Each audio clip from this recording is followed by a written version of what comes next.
What's up guys, it's me, Jeremy. Every once in a while, Riot pumps out a change that really looks like a nerf on paper but ends up being a buff to the champion because the change overcompensates for the intended nerf in other areas. We're left with a change that everyone thought would be a nerf but results in an overall buff. It's not a common occurrence, but the idea behind these changes is that they all nerfed the existing playstyle of a champion pretty hard, but made a different playstyle of the champion even better than the existing one was before. As we count down the list, we'll be measuring them by how much everyone thought the change would hurt the champion, and how good the champion became after the change. Let's get started. Number 5 is Kayle on patch 4.2. This change nerfed the AP ratio on her Q, but buffed her heal and removed the mana cost on her ultimate. The utility compensation for the damage nerf proved to be a lot more valuable than it first seemed, as Kayle having a free costing ultimate and improved heal really helped her lane dominance and safety. It reduced her burst damage power quite a bit, but really allowed her to shine through as somewhat of a utility mage. I'll admit that this buff was relatively small, especially compared to the others, and the change was honestly almost borderline neutral, but at the time when the patch notes came out, everyone thought this was going to be a gigantic nerf to Kayle, and thought she had basically been Olafed. This buff was the first case of what became a running joke of Reddit knows balance, where the community totally overblows the change and has a huge uproar saying it's a total over nerf. But in reality, the change was the complete opposite, as Kayle would continue to be a strong champion until she received an actual nerf in later patches.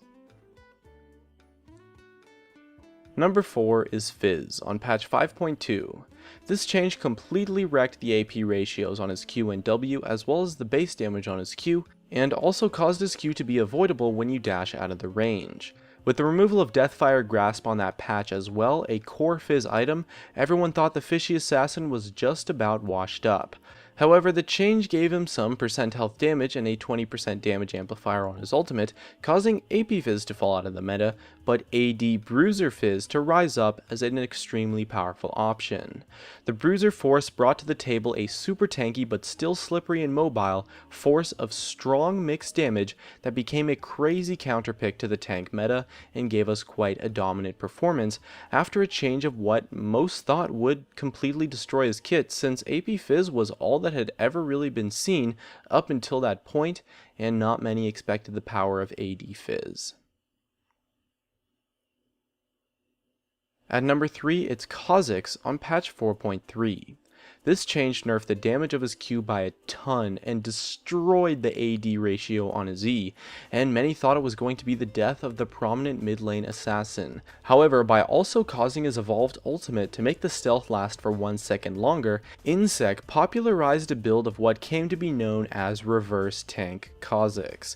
His ultimate at the time gave him a 50% damage reduction, and also at the time had no cooldown between casts. So by evolving his ultimate, you could kite while stealth and get a 50% damage reduction that would last for 6 seconds, but realistically would end up lasting for more because you would space some time in between the casts, which caused a bruiser build where you kite out your opponents to come out incredibly strong, and he rose up to be the best jungler in the game.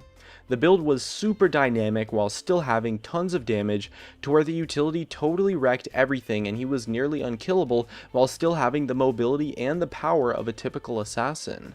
The huge hits to his damage ratios resulted in everyone thinking it was a huge nerf, but after Insect showed us what was possible, he became a total monster and was immediately gutted in the next patch by having the damage reduction on his ultimate removed completely. At number 2, it's Ahri on patch 5.2, the same patch as Fizz actually.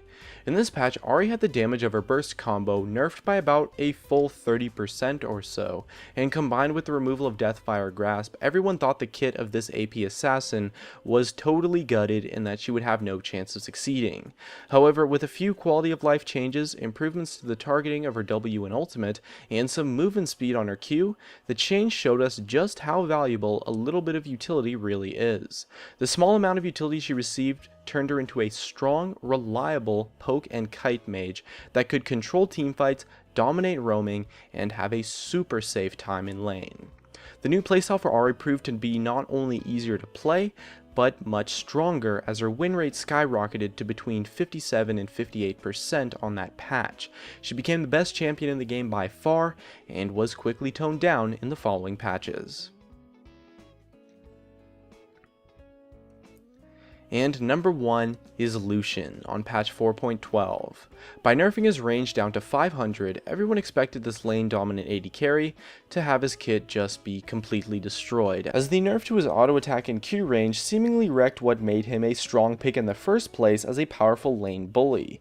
But with an insane buff to his E for compensation, Lucian became a teamfight king, and with the cooldown reduction build, he would be able to dash around like mad. With a dash that removed slows costing 0 mana and coming off of cooldown non-stop, we were left with some pretty hilarious moments that gave him an insane amount of mobility to where he would just wreck everyone. You had no chance of chasing him down, and he would still output loads of damage by proccing his passive non-stop.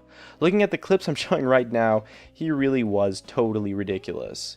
People tunneled in on the nerf to his range, saying that it gutted him as an AD carry since range is an important element, but the constant dashing not only made him completely safe in teamfights, but his damage output skyrocketed as he would be proccing his passive non-stop. It only took 2 passive procs to completely reset the cooldown of his dash, one of which would come from the dash itself, so you could rotate your abilities to where you would always have something to proc, and with a bit of cooldown reduction, well, I'm sure you can imagine the possibilities.